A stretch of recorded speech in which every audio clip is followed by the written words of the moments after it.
So hello everybody, here we are with this another amazing superb day 51 of 90 days challenge। ये सारे topics आपके cover हो चुके हैं। अगर आपने टू बी कवर किया, टू हैव कवर किया, इट का स्पेशल यूज कवर किया कि इट का यूज कैसे करते हैं, ट्रिकी मॉडल्स, सारे जो बेसिक मॉडल्स होते हैं आपने कवर कर लिया। Then use of not. अच्छा, एक चीज मैंने यहाँ पर छोड़ दिया, I am so sorry for that. ये मैंने कुछ आपको बताया था, अगर आपको याद हो यहाँ पर, कि मैंने कहा था भैया टू बी होता है, टू बी प्लस कुछ मैंने वर्ड्स दिया था, जैसे रेडी टू, याद है Jack, free to, excited to, और ऐसे करते आप बिजी तक गए थे। तो इन वर्ड्स को अच्छे से लर्न कर लेना। कल की स्लाइड से जो भी एग्जांपल्स आएंगे उनमें मैं इसको ऐड कर दूंगा। आई am so sorry for that, I just got reminded right now. आगे बढ़ते हैं। देन आपने इट का यूज देखा, कैसे इट का यूज समय के लिए करते हैं।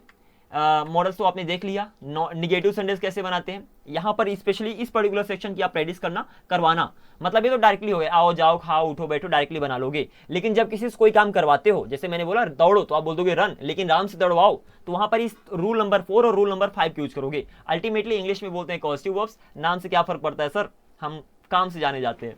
ओके, तो इनकी प्रैक्टिस कर लेना। आगे बढ़ते हैं। फिर आपने टेंस कवर किया, तो टेंस के सेंटेंसेस भी मैंने दिया। ये स्पेशल वर्ब्स हैं, इन वर्ब्स की प्रैक्टिस कर लेना। Want to, wanted to, would like to, these are really important ones. Again मैंने एग्जांपल्स के साथ इनकी प्रैक्टिस करवा दी है, बस थोड़ा रिवीजन करवा रहा। सारे मैंने प्रेपोजिशंस कवर कर दिए। इतने इंग्लिश में प्रेपोजिशंस है, इसके बाहर आप प्रेपोजिशंस नहीं पाओगे। तो जस्ट मेक श्योर वो सारी जो सीरीज है प्रेपोजिशन की आप कवर कर लेना। और सब कुछ डे 50 के अंदर कवर हो गया है। 90 डेज का चैलेंज है, डे 50 के अंदर जितने भी एग्जाम्पल्स है सब कुछ हमने ऑलरेडी कवर कर लिया है।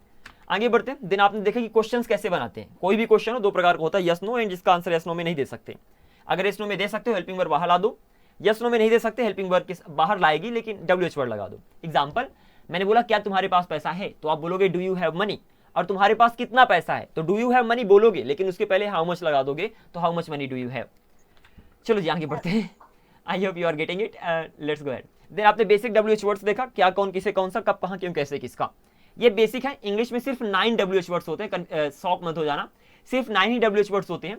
जो रिमेनिंग WH वर्ड्स होते हैं, इन WH वर्ड में प्रेपोजिशन लगाने से बनते हैं। जैसे मैंने बोला व्हेन मतलब होता है कब, व्हेन एल्स और कब, व्हेन ऑल कब, लाइक हाउ ऑफन मतलब होता है कब कब, फ्रॉम व्हेन कब से, सिंस व्हेन कब से, टिल व्हेन कब तक, आफ्टर व्हेन कब के बाद। ये क्रेजी है, this is not the way it is made, but इस तरीके से आप बना सकते हो। I just wanted to make give you some idea like how they are made. आगे बढ़ते हैं। आपने इसको देखा, that's superb, let's go ahead. Okay, then आपने परफेक्ट के बारे में देखा। दिस इज रियली इंपॉर्टेंट, थोड़ा मैं रिवीजन करवाना चाहता हूं, एंड आई होप जय आपने भी प्रैक्टिस करके आया है।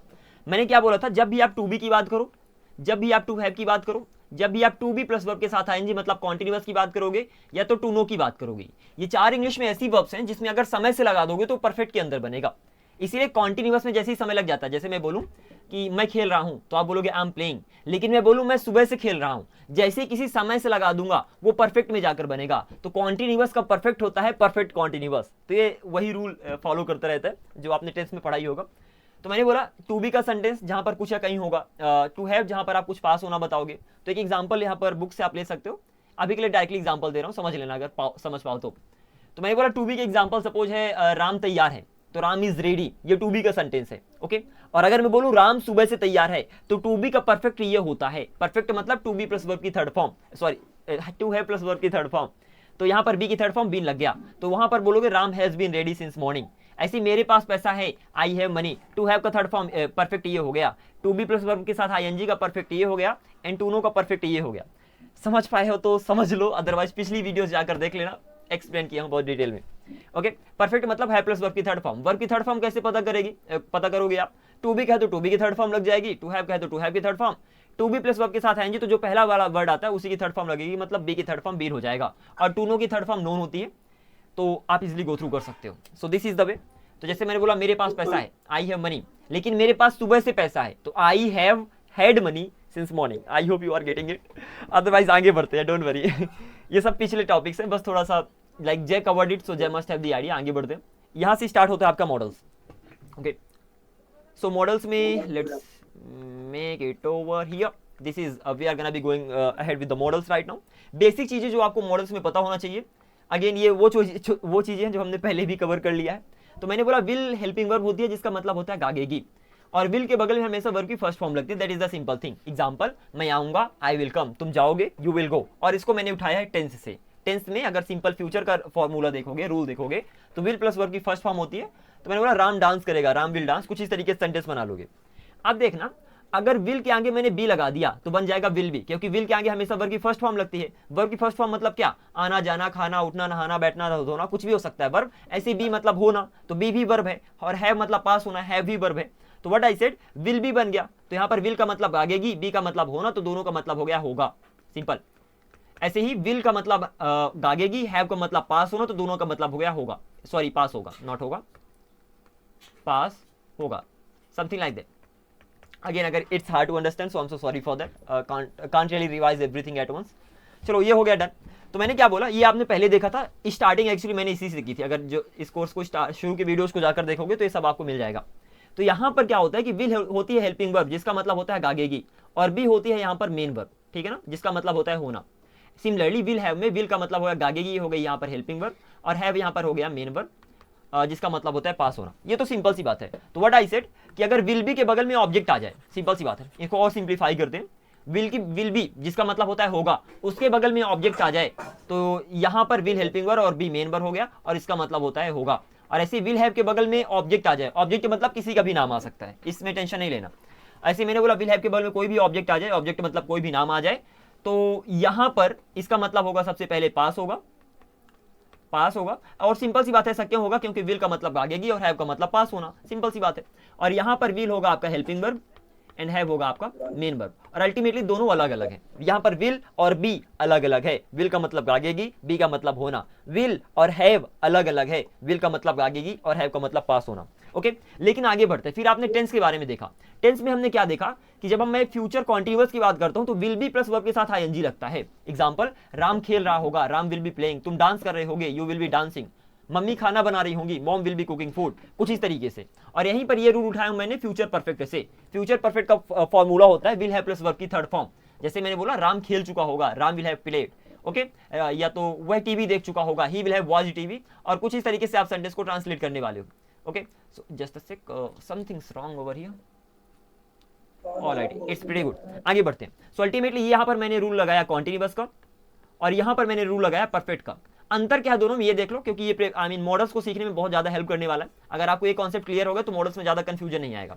हालांकि ये टॉपिक्स को पहले ही कवर कर दिया, थोड़ा सा रिवीजन इसीलिए करवा रहा हूँ, सो दैट मॉडल्स को सीखने में कोई कंफ्यूजन न रह जाए। क्योंकि model is kind of a topic, basic तो आपने देख लिया, लेकिन बेसिक के आगे भी मॉडल्स होते हैं। तो अगर आपको अपना बेस स्ट्रॉन्ग है तो वो सब कवर कर लोगे आसानी से, you won't have any problem. But अगर बेस में दिक्कत आ गई तो प्रॉब्लम हो जाएगी। तो मैंने सिंपल सी बोला, यहाँ पर विल बी प्लस वर्ब के साथ है जी कॉन्टिन्यूअस बताता है, विल हैव प्लस वर्ब की थर्ड फॉर्म परफेक्ट बताता है। यहाँ पर विल बी अलग अलग नहीं है, विल का मतलब गागेगी और बी का मतलब होना नहीं है। यहाँ पर विल बी एक हेल्पिंग वर्ब है पूरा का पूरा। यही दोनों में अंतर है कि अगर विल बी के बगल में वर्ब के साथ आईएनजी लग जाए तो विल बी पूरी हेल्पिंग वर्ब कहलाती है, और इसका मतलब होता है रहा होगा। अगर आपने देखा होगा तो मोस्टली सेंटेंस क्लास में रहा होगा आता है, ठीक है ना। और ऐसे यहाँ पर विल और हैव अलग अलग नहीं है, विल हैव एक हेल्पिंग वर्ब है जो कि टेंस में यूज होती है। तो यहाँ पर ये सारी की सारी हेल्पिंग वर्ब हो गई, और इसका मोस्टली मतलब होता है चुका होगा। अगर आपने हिंदी से पढ़ा होगा तो पता होगा, ठीक है ना। तो this is the difference you have to keep in mind कि अगर मैंने विल बी के आगे ऑब्जेक्ट लगा दिया, ऑब्जेक्ट मतलब किसी का भी नाम, सपोज मैंने बोला कि तुम मेरे भाई हो, यू आर माई ब्रदर, तो यू आर यहाँ पर बी है, और तुम मेरे भाई होगे, इसको भी हटाओ, तुम मेरे भाई होगे। तो hang on, let me do one thing, इसको और सिंप्लीफाई करते हैं, and I am not sure कितना आपको समझ में आ रहा है। तो मैंने बोला you will be my brother, you will be my brother, कुछ इस तरीके से। पहला एग्जांपल ये हो गया, and second you will have my brother, you will have my brother. ये हो गया टू बी का sentence. Come on, what am I doing, BROTH, okay, here we are. तो मैंने बोला यहाँ पर विल बी के बगल में नेम आ रहा है, मतलब ऑब्जेक्ट आ रहा है, सिंपल सी बात है। तो you will be my brother, तो यहाँ पर तुम मेरे भाई होगे, तो विल का मतलब भागेगी, बी का मतलब होना, और यहाँ पर विल और बी दोनों अलग अलग हैं। ऐसे तुम्हारे पास मेरा भाई होगा, you will have my brother, यहाँ पर विल हैव का मतलब हो गया पास होना, यहाँ पर विल मतलब भागेगी, हैव मतलब पास होना, दोनों अलग अलग हैं, ठीक है ना। एक हेल्पिंग वर्ब है, एक मेन वर्ब है। लेकिन आगे मूव करें, मैंने बोला यू विल बी प्लेइंग, तुम खेल रहे होगे, यहां पर विल बी अलग अलग नहीं है, यहां पर विल बी खुद एक पूरी हेल्पिंग वर्ब है, ठीक है ना, जिसका मतलब होता है रहा होगा। तो अगर वर्ब आ जाए तो वहां पर वो पूरा का पूरा हेल्पिंग वर्ब बन जाता है, जस्ट की रिमेंबर दिस थिंग। ऐसे मैंने बोला you will have played, you will have played, तुम खेल चुके होगे। तो यहां पर भी विल और हैव अलग अलग नहीं है, विल हैव एक है जो एक हेल्पिंग वर्ब है जिसका मतलब होगा चुका होगा, सिंपल सी बात है। तो अगर पहले इसकी बात करूं तो यहां पर दोनों अलग अलग है, जहां पर विल का मतलब गागेगी, विल का मतलब गागेगी, कुछ भी हो सकता है, that doesn't matter, again I am working on your base because it's really important, okay. और बी का मतलब हो गया होगा, ठीक है, दोनों अलग अलग है। सेकंड मूव करते हैं, विल हैव, दोनों अलग अलग है, विल का मतलब गागेगी, आपको अगेन पहले से ही पता है, गागेगी, और हैव का मतलब वो बताएगा पास होगा, तो हैव अल्टीमेटली आपका बताने वाला है पास होगा। Let's go last. अब इधर मेन स्पेशल, यहां पर दोनों में वर्ब लग गई, तो जब वर्ब लग गई तो यहां पर विल भी अलग अलग नहीं है, विल का मतलब गागेगी और बी का मतलब होना नहीं है, यहां पर विल भी पूरा एक है, पूरा एक है, और इसका मतलब होता है रहा होगा। किसी भी सेंटेंस क्लास में रहा होगा आ जाए तो आप विल बी प्लस वर्ब के साथ आईएनजी लगा दो, कोई टेंशन नहीं, ठीक है ना। तो दिस रिमेंबर दिस थिंग, यहां पर पूरी की पूरी ये हेल्पिंग वर्ब है, और यहां पर मेन वर्ब की हम थर्ड फॉर्म लगाएंगे, तो वर्ब ये है जो वर्ब के साथ आईएनजी लगती है। लास्टली विल हैव, अगेन यहां पर जो विल हैव है वो दोनों अलग अलग नहीं है, दोनों एक ही है, दोनों कहलाती है हेल्पिंग वर्ब, और इसके बगल में हमेशा लगती है वर्ब की थर्ड फॉर्म। तो ये पूरी की पूरी हो गई हेल्पिंग वर्ब, और यहां पर अलग से हम मेन वर्ब लगाते हैं, मेन वर्ब की third form. Just keep this particular thing in mind. By the way इसका मतलब होता है चुका होना, चुका होगा, व्हाटएवर। ज्यादा मैं हिंदी पे फोकस नहीं करूंगा, बट अगेन यहां पर थोड़ा समझाने के लिए बोल रहा हूं, ओके। तो ये आपने ध्यान दे दिया, कवर कर लिया, तो I hope it is clear, किसको किसको समझ में आ गया, first of all let me know, and उसके बाद क्वेश्चनिंग होगी आपसे। टेल मी, कुछ समझ में आया? अल्टीमेटली क्या देखा, विल बी ऑब्जेक्ट दोनों अलग अलग, विल हैव ऑब्जेक्ट दोनों अलग अलग, ठीक है ना। लेकिन यहां पर विल बी प्लस वर्ब के साथ आईएनजी लगा दूं, दोनों एक है, मतलब विल और बी दोनों एक है, जिसका मतलब होता रहा होगा, और विल हैव प्लस वर्ब की थर्ड फॉर्म दोनों एक है। अब ये सिर्फ टेंस पे अप्लाई नहीं होता, इसीलिए मैं बता रहा था कि जो अभी ये कॉन्सेप्ट बता रहा था ना, ये सारे के सारे मॉडल्स पे अप्लाई होगा, दैट इज द प्रॉब्लम। क्योंकि अगर अभी इसको नहीं समझा तो मॉडल्स में बहुत ज्यादा कंफ्यूज होने वाले हो, okay. So just understand this thing, अगर ये समझ में आ गया तो मॉडल्स में भी सेम चीजें आई मीन दोबारा रिपीट होने वाली है, तो ज्यादा कंफ्यूजन नहीं होगा, and you will be able to get the idea कि अच्छा यहाँ पर हेल्पिंग वर्ब है, यहाँ पर मेन वर्ब है, हेल्पिंग वर्ब मेन वर्ब, क्योंकि ये ऑब्जेक्ट आ रहा है, लेकिन इनमें दोनों हेल्पिंग वर्ब, दोनों helping verb. Is the clear sir? हाँ जी कहिए। Sir, you will be playing or you will have played. या टेल मी। Will be और रहा होगा प्लस ing के ये कॉन्टिन्यूअस में हो गया। हाँ बिल्कुल, वो कॉन्टिन्यूअस का रूल है सर जी, कॉन्टिन्यूअस का फ्यूचर, फ्यूचर कॉन्टिन्यूअस, सिंपल है ना। और ये विल हैव प्लस वर्ब की थर्ड फॉर्म परफेक्ट का हो गया, परफेक्ट का फ्यूचर, इसमें क्या दिक्कत है? टेंस तो पढ़ा चुका ना। आई होप यार टेंस से पता है, अदरवाइज मुझे पूरा रिवीजन करवाना पड़ जाएगा। चलो प्रैक्टिस कर लेना। अगर टेंस में दिक्कत आ रही है किसी को तो आराम से पिछली स्लाइड्स में थोड़ा चले जाना। कहाँ गया ये रहा। और अल्टीमेटली मैं बात किसी कर रहा था, मैं बात इसकी कर रहा था, विल बी प्लस वर्ब के साथ आईएनजी और विल हैव प्लस वर्ब की थर्ड फॉर्म, सिंपल है। फिर भी कोई दिक्कत हो तो बता सकते हो, अगर आपने मेहनत किया और फिर कंफ्यूजन है तो। शुरू से टॉपिक कवर करना अभी पॉसिबल नहीं है, शायद इन फ्यूचर में दोबारा स्टार्ट करूँ किसी बैच को तो उसे देखा जाएगा। अभी के लिए इस बैच को तो मुझे कंप्लीट करना है, फर्स्ट ऑफ ऑल 90 डेज तक तो यही चलेगा, उसके बाद देखते हैं। Okay let's go. तो ये सारा का सारा आपने कवर किया। अब आपके लिए होमवर्क, अगर आपको समझ में आ गया तो आप बताना यहाँ पर दोनों में अंतर क्या है, और बताना कि भैया हेल्पिंग वर्ब क्या है, मेन वर्ब क्या है। This is your turn right now, I just want to make sure आपको समझ में आ गया, उसके बाद हम आगे मूव करने वाले हैं। तो चलो बताओ जल्दी से। कुड बी, यहाँ पर क्या हेल्पिंग वर्ब क्या main verb? Could be plus object, ये मॉडल्स हैं, लेकिन इनके बारे में टेंशन नहीं लेना, बस इनके बारे में पता होना चाहिए। बताओ सर बी हेल्पिंग वर्ब है और कुड मेन वर्ब। अरे भैया उल्टा करो, कुड हेल्पिंग वर्ब है, बी मेन वर्ब है। हेल्पिंग वर्ब पहले आती है मेरे दोस्त, और बी मेन वर्ब बाद में आती है, ठीक है ना। तो कुड यहाँ पर हेल्पिंग वर्ब है और बी यहाँ पर मेन वर्ब है। क्यों? क्योंकि इसके बगल में ऑब्जेक्ट लगता है। ऑब्जेक्ट मतलब किसी का भी नाम हो सकता है। सेम अप्लाई होता है कुड हैव पे, तो कुड यहाँ पर हेल्पिंग वर्ब और हैव यहाँ पर मेन वर्ब। अब लेकिन अगर कुड बी के आगे मैं आईएनजी लगा दूं तो यहाँ पर कुड बी दोनों ही हेल्पिंग वर्ब, यहाँ पर कुड और बी अलग अलग नहीं, कुड बी एक है। Is that clear?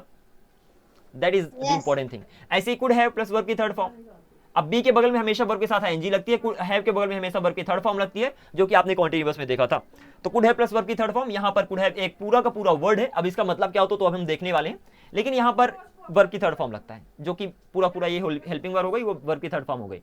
आगे बढ़ते हैं। Should helping verb B main verb, should helping verb have main verb. क्यों? क्योंकि दोनों के बगल में ऑब्जेक्ट आता है, सिंपल सी बात है। बी होना बताएगा, हैव पास होना बताएगा, that is again a simple thing.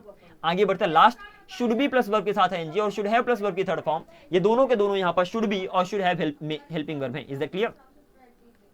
Yes sir. और वहां पर वर्ब के साथ क्यों हेल्पिंग वर्ब है, क्योंकि अगेन मेन वर्ब तो हम लगा रहे हैं ना, मेन वर्ब के साथ आएंगे, मेन वर्ब की थर्ड फॉर्म तो लग रही है ना, तो ज्यादा टेंशन मत लेना, बस इस तरीके से आप आगे बढ़ोगे। अगर आपको इतना कॉन्सेप्ट समझ में आ गया तो अब हम आगे बढ़ने वाले हैं, अब हम देखने वाले हैं कि क्या क्या कवर होने वाला है। तो अगर मैं मॉडल्स में बताऊं थोड़ा आपको, ओके, कि अभी तक हमने कवर क्या क्या कर लिया। Hang on, where is that, Microsoft Edge, ये भैया। तो अगर हम पिछले अभी तक जो भी मॉडल्स में हमने कवर किया उसका रिवीजन करवा रहा हूं, तो अभी तक आपने इसको कवर कर लिया है मॉडल्स में, ये पिछली क्लासेस में कवर हो गया है।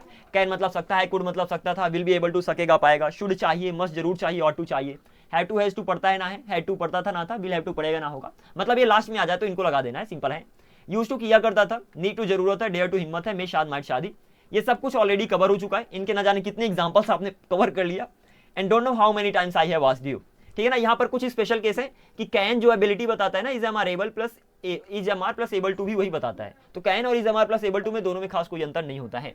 ऐसे ही हैव टू, हैज टू और इज एम आर टू में कनेक्शन होता है, जहां पर यूज टू का यूज करते हो वहां पर वुड का यूज कर सकते हो, ठीक है। These are the things, so just go through them, I will say only this thing. आगे बढ़ते हैं। कम ऑन यार, what is this, shall I erase it, let me do one thing, okay that's done, let's go ahead।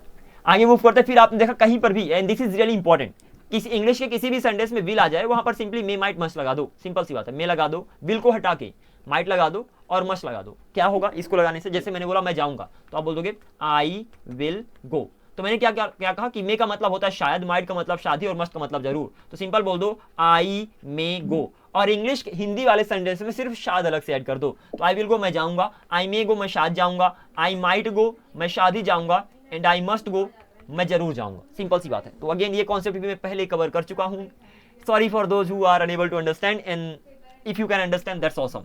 ये सारे topics again cover कर चुका हूं, so don't worry about it.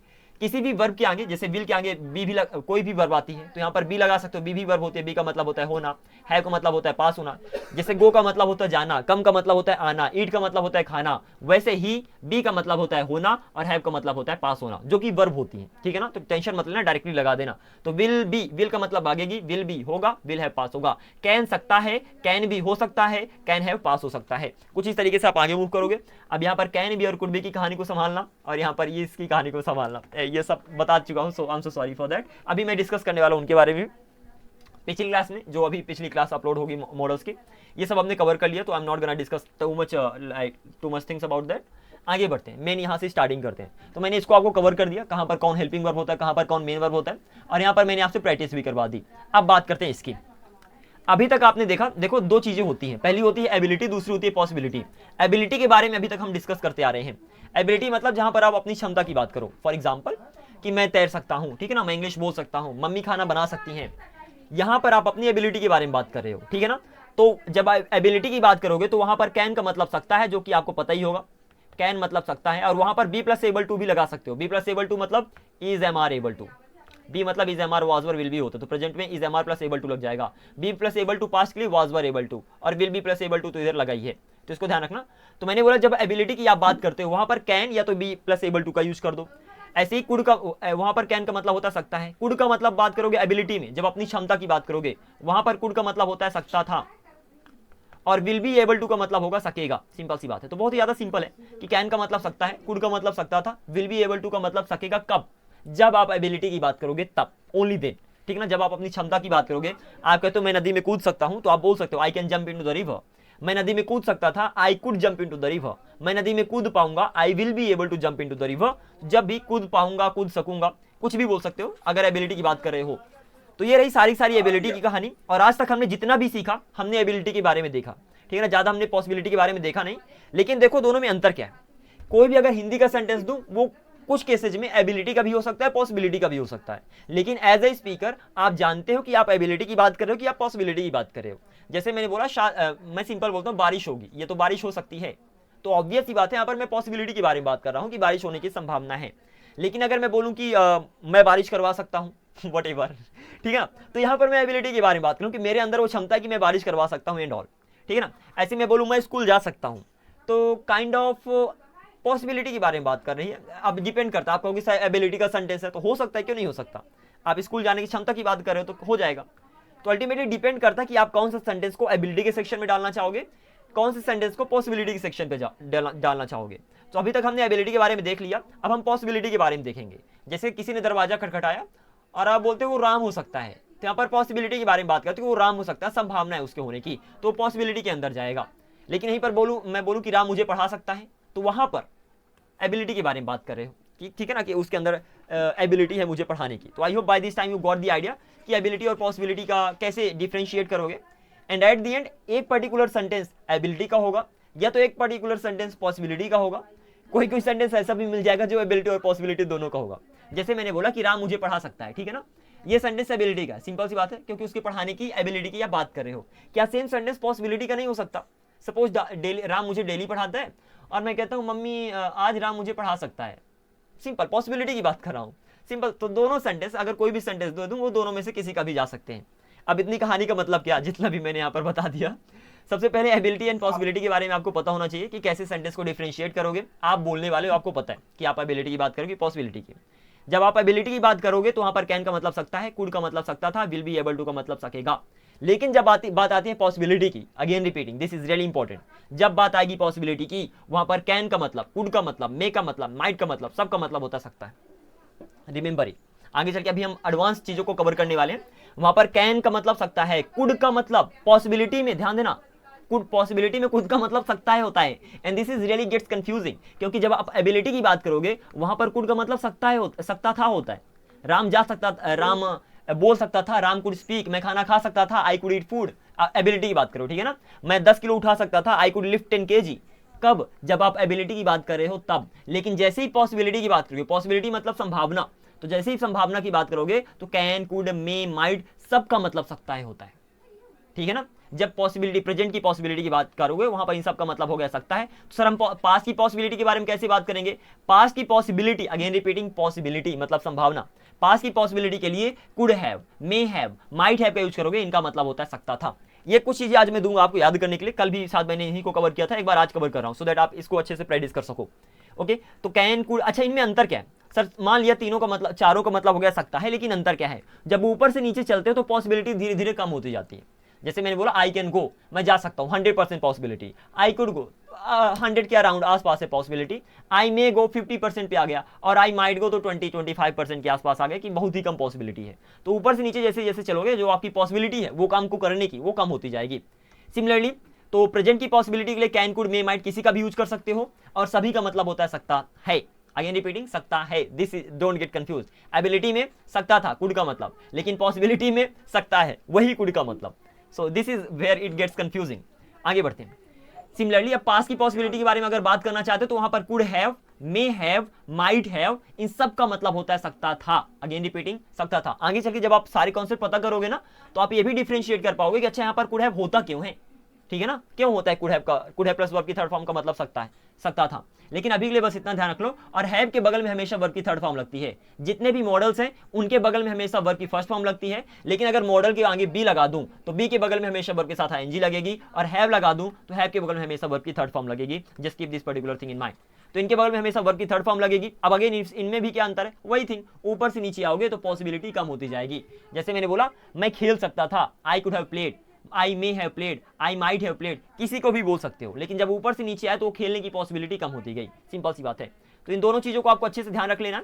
Examples आपको भर भर के मिलने वाले, तो don't worry about this thing कि सर कैसे प्रैक्टिस करेंगे एंड ऑल। एग्जांपल्स बहुत ज्यादा मिलने वाले हैं। आगे बढ़ते हैं।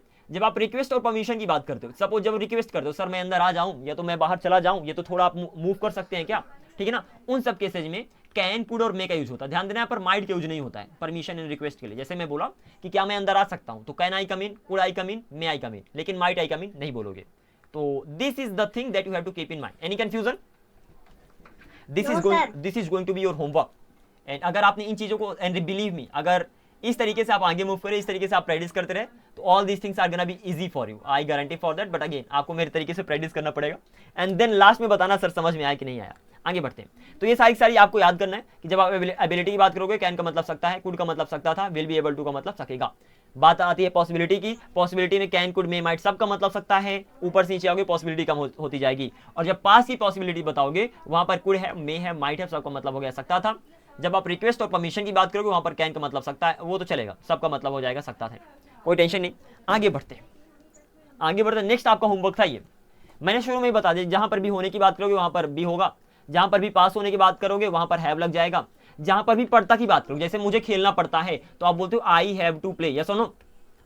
मुझे स्कूल जाना पड़ता है, I have to go to school. Mummy को खाना बनाना पड़ता है, mom has to cook food. तो जहां पर भी आपको कोई काम करना पड़ता है वहां पर हैव टू को यूज करते हो। सो अल्टीमेटली डायरेक्टली आप कोई काम करना पड़ेगा तो वहां पर हैव टू का यूज करना। हैव टू मतलब हैव की first form, second form, third form, depending on the situation लग जाएंगे, ठीक है ना। तो आपको याद करना है। कर रहा होना, कहीं पर भी कोई काम कर रहे होते हो तो मतलब कॉन्टिन्यूअस की बात कर रहे हो, कॉन्टिन्यूअस मतलब बी प्लस वर्ब के साथ आईएनजी। कर चुका होना, जहां पर भी कोई काम कर चुके होते हो वहां पर परफेक्ट की बात कर रहे हो, परफेक्ट मतलब है प्लस वर्ब की थर्ड फॉर्म। और किसी समय से अगर कोई काम कर रहे हो तो वहां पर परफेक्ट कॉन्टिन्यूअस की बात कर रहे हो, परफेक्ट कॉन्टिन्यूअस मतलब हैव बीन प्लस वर्ब के साथ ING. Is that clear? Yes, sir. This is the simple thing. Again ये सारा का सारा मैंने टेंस से उठाया है। टेंस मतलब बी मतलब क्या होता है? बी मतलब होता है प्रेजेंट में इज एम। अगेन कंफ्यूज मत होना कि बी मतलब क्या सर जी। बी मतलब प्रेजेंट में इज एम, पास्ट में वाज वर, फ्यूचर में विल बी। हैव मतलब प्रेजेंट में हैव हैज, पास्ट में हैड, फ्यूचर में विल हैव। तो कुछ इस तरीके से आप आगे मूव करोगे। तो मैंने क्या बोला, सिंपल सी बात है, होना मतलब बी, पास होना हैव, करना पड़ता है अगर कोई काम तो हैव टू लगेगा, वहां पर वो मेन वर्ब बन जाएगा। अगेन रिपीटिंग, वहां पर वो मेन वर्ब बन जाएगा। कर रहा होना, कहीं पर भी कोई काम कर रहे होते हो तो बी प्लस वर्ब के साथ आईएनजी लगा दो। कर चुका होना हैव प्लस वर्ब की थर्ड फॉर्म। और किसी समय से कर रहा होना, जैसे मैं सुबह से खेल रहा हूं तो I have been playing since morning, कुछ इस तरीके से यूज कर दोगे तो वहां पर हैव बीन प्लस वर्ब के साथ आईएनजी लगा दोगे। अगेन हैव का मतलब क्या? हैव का मतलब प्रेजेंट में हैव हैज हो जाएगा, पास्ट में हैड हो जाएगा, फ्यूचर में विल हैव हो जाएगा। तो ये आपका होमवर्क था जो कि मैंने कल दिया था। अगेन मैं एक बार आज और दे रहा हूं so that things don't get difficult for you guys. तो इस तरीके से इनको अच्छे से प्रैक्टिस करके आना। अब इन दोनों को मिलाकर अब देखो एडवांस्ड रूल्स कैसे बनेंगे, ठीक है ना। ये तो मैंने अलग अलग बता दिया कि भैया इसको याद कर लो और इसको याद कर लो। अब कल मैं क्या करने वाला हूं, इसको जो आपके सारे के सारे रूल बताया और इस पर्टिकुलर सेक्शन को, दोनों को जोड़ने वाला हूं। जैसे जोड़ दूंगा नए नए रूल्स आपके सामने आ जाएंगे और उस समय उन रूल्स को याद नहीं करना पड़ेगा, उस समय उस रूल्स की सिर्फ प्रैक्टिस करना पड़ेगा। This is the difference between cramming the things and learning them on your own. Okay, so just keep in mind कि मैं नहीं चाहता कि आप कुछ याद करो, कि मैं मॉडल्स दे दूं और आप याद करते रहो और 2 दिन बाद भूल जाएं। आपको पता होना चाहिए कि वो मॉडल्स बन कैसे रहे हैं। तो कुछ चीज याद करना पड़ेगा, जैसे ये सारी की सारी चीजें यहाँ पर जो स्लाइड में जो चीजें उनको याद कर लेना। 5 मिनट दोगे याद हो जाएगा, कोई दिक्कत ही नहीं। और इसके बाद इसको याद कर लेना। अगेन इसमें भी याद करने वाली कोई चीजें नहीं है, ये वही चीजें हैं जो मैंने अभी तक कवर कर लिया है। ऐसा कुछ भी नहीं दूंगा जो मैंने अभी कवर ही नहीं किया है। ये सारी की सारी चीजें to be, to have to be plus verb के साथ है, ये सारा का सारा टेंस के सेक्शन पे आ गया है। तो ये सब कुछ मैंने ऑलरेडी कवर कर लिया है। तो एक काम करना, इन सब की प्रैक्टिस करना। और एक बार जब इनकी प्रैक्टिस हो गई तो कल हम क्या करने वाले, कल हम दोनों को जोड़ेंगे कैसे वो तो हम कल देख लेंगे, लेकिन just keep in mind. Is that clear? ज्यादा से ज्यादा 3 दिन और लेंगे आपके मॉडल्स में। 3 दिन के बाद मैं एडवांस मॉडल्स का चैप्टर खत्म कर दूंगा, हम नेक्स्ट टॉपिक पे मूव कर रहे होंगे। But don't worry, we have enough time to go through. कल मैंने टॉपिक दिया था जे आपको सुनाने के लिए, have you practised it? Topic आपको डेली कोई ना कोई टॉपिक मिलेगा जिसमें आपको कुछ ना कुछ सुनाना पड़ेगा। तो have you practised it? Yes और no? Tell me we don't have a lot of time. By turning your mic on, you have to tell me, have you practiced this topic or you forgot? Sir, half. Half? ये मैंने दिया कितना था? Half मतलब क्या? Good morning everybody. इस topic में था ही कितना मेरे दोस्त कि आपको हाफ बस कंप्लीट हुआ। Have a look, again giving you this thing. Respected sir, ma'am, seniors, juniors and my dear friend, कुछ भी बोल सकते हो। ये तो हेलो एवरीबॉडी बोल सकते हो। A very beautiful and charming good morning to one and all present here, या तो ये बोल दो, या तो a very beautiful and charming good morning to all of you. दोनों तरीके हैं आपके पास। Today I am here before you, before मतलब होता है सामने, टू इंट्रोड्यूस माई सेल्फ, अपने आप को इंट्रोड्यूस करने के लिए। अगर किसी टॉपिक में बोलने के लिए तो वहां पर इसका यूज कर दो। बट बिफोर स्पीकिंग एनीथिंग, लेकिन कुछ भी बोलने से पहले, फर्स्ट ऑफ ऑल, सबसे पहले, आई वुड लाइक, अगेन इस कॉन्सेप्ट के बारे में मैंने बता दिया है, तो I would like to give a special thanks to my respected teachers, जो भी आपके टीचर्स हैं, who has given me this golden opportunity to speak before you, जिन्होंने मुझे ये गोल्डन अपॉर्चुनिटी दी आपके सामने बोलने के लिए। सो लेट्स गेट स्टार्टेड, चलिए शुरू करते हैं। कुछ खास इसमें है नहीं, प्रैक्टिस कर लो मेरे दोस्त, क्योंकि इसी तरीके से आप किसी भी टॉपिक की शुरुआत करने वाले हो। डायरेक्टली टॉपिक के बारे में नहीं बोलना है। This is kind of your intro and then you have to go ahead with your topic. Is that clear? समझे कि नहीं समझे? हाँ, तो लास्ट चांस दे रहा हूँ, कल आपके पक्का डन होना चाहिए। लास्टली मैं कुछ क्वेश्चनिंग कर रहा हूँ सर, जितना भी हो सके ट्राई करना आंसर देने के। And then in this way आपकी क्लास का मैं दी एंड करूंगा। Questioning that is important. Let's see whether you can answer my questions और not, just for 2 to 3 minutes. पहला क्वेश्चन आपके लिए, दैट्स गोना बी लाइक, मैं जाऊंगा, I will go. मुझे जाना पड़ेगा, I will have to go. I will have to go. I will have to go. And don't worry, what I'm saying, Muskan, don't worry about this particular thing if these things are difficult for you. Things में time लगता है, और अगर पिछली classes आप देख चुके होते तो आपको सब कुछ like this things would be easy. तो डोंट थिंक दैट चीज़ें डिफिकल्ट है, द थिंग इज दैट बस आपने उसको कवर किया नहीं किया, इसलिए आपको बस कुछ चीज़ें डिफिकल्ट लग सकती हैं, और अगर आसान लग रहा तो that's really awesome. So things are really easy. Even Jay is I think in class 8th और something. In which class are you Jay? Which class are you in? I am asking you. No, Jay. Okay, so he is in 7th class, so he is able to understand. So you can definitely understand. Things take time. Like Jay को भी अभी बहुत समय लगा समझने में, तो थोड़ा आप समय लगा देना, समझ में आ जाएगा। And मुस्कान पहले क्लास में की ना इसलिए। And in which class are you, Muskan? First मैंने क्लास अटेंड नहीं की थी। किस क्लास में हो आप? मैं बीए कर रही हूँ Okay, अभी। BA. Okay, you are pursuing BA, College which means पे। you are in college. That's great. And don't worry, things are pretty much easy peasy. अगर possible हो तो पिछली क्लास देख लेना, otherwise go ahead with the flow. Okay, तो मैं जाऊंगा, आई विल गो, मुझे जाना पड़ेगा, I will have to go. Then next one, मैं जा चुका हूँ। I have gone. I have gone. Next question, Ram खेलता है। Ram. Ram plays, simple present. Ram plays, Ram खेलता है। राम नहीं खेलता है। Ram doesn't play. Okay, Ram doesn't play. Then क्या राम खेलता है? नहीं, Does Ram play? क्या राम नहीं खेलता है? Doesn't Ram ये play? तरीका जिस तरीके से आपको प्रैक्टिस करना, डजंट राम प्ले। राम क्यों खेलता है? Why does Ram play? Why does Ram play? Ram play. Ram क्यों नहीं खेलता है? Why doesn't Ram play? Why doesn't Ram play? Ram sorry, कौन खेलता है? Who does who play? Play, who plays, ठीक है ना। तो वहां पर देखो, अगर कोई भी WH वर्ड डायरेक्टली आपके सब्जेक्ट को हटा दिया तो खुद सब्जेक्ट बन जाता है। कोई अगर राजा की गद्दी पे बैठेगा तो राजा ही बन जाता है। सिमिलरली WH वर्ड करता है, मैंने सब्जेक्ट को हटा दिया और उसकी जगह पे बैठ गया तो मैं सब्जेक्ट हूँ, और मेरा ट्रांसलेशन वैसे ही होगा जैसे नॉर्मल सेंटेंस का होता है। तो हु प्लेज, जैसे राम प्लेज, हु प्लेज, खत्म। और कौन नहीं खेलता है? Who doesn't play? Who doesn't play. Is that clear to you? That's awesome. Next question, थोड़ा प्रीपोजिशंस की बात करते हैं। मैंने बोला मैं बाइसिकल से आऊंगा। I will come from bicycle. I will come, गलत है भैया। बाई बाइसिकल, किसी भी वाहन से एक स्थान से दूसरे स्थान तक जाते हो वहां पर बाइक यूज होता है, तो I will come by bicycle, ठीक है ना। Yes, sir. I will come by bicycle. मैं तुम्हारे बाद बाइसिकल से आऊंगा। I will come by bicycle after you. Ram तुम्हारा इंतजार कर रहा था। Ram was waiting for you. और राम कार में तुम्हारा इंतजार कर रहा था। Ram was waiting for you in car. In the car. और इसे राम सुबह से तुम्हारा इंतजार कर रहा था। Ram has been waiting for you since morning. Ram had been waiting for you since morning. ऐसे करके सेंटेंस बना सकते हो। कल से ट्राई करूंगा यार, आई मीन क्वेश्चनिंग में थोड़ा और ज़्यादा टाइम इन्वेस्ट करूँ। वी जस्ट हैव 40 मिनट्स और something on zoom, so try करो मीटों को जल्दी से ज्वाइन करने का। This was it in today's class. I will try my level best कि जल्दी से आपके सारे टॉपिक्स कवर हो जाएं, एंड इस 90 डेज को हम चैलेंज को हम खत्म करें। Okay, but before that of course challenge को खत्म नहीं करना, आपको लर्न भी करना है। तो make sure keep learning, keep practicing, and I am gonna be catching up tomorrow with again the same topic but with new things. Okay, Yes, sir. all right then, bye bye, take care, have a great day ahead. And sir, yeah, Muskan, ask me. We have limited time. Ask me on WhatsApp, okay? You can directly text me because here the meeting is going to be ended. So just text me on WhatsApp, directly message पे आप बोल सकते हो. Okay, it has ended. And that's crazy. Okay then, thank you very much everybody for watching the video. Now I'm gonna be catching up with you guys tomorrow. Take care, bye bye, and have a great day ahead.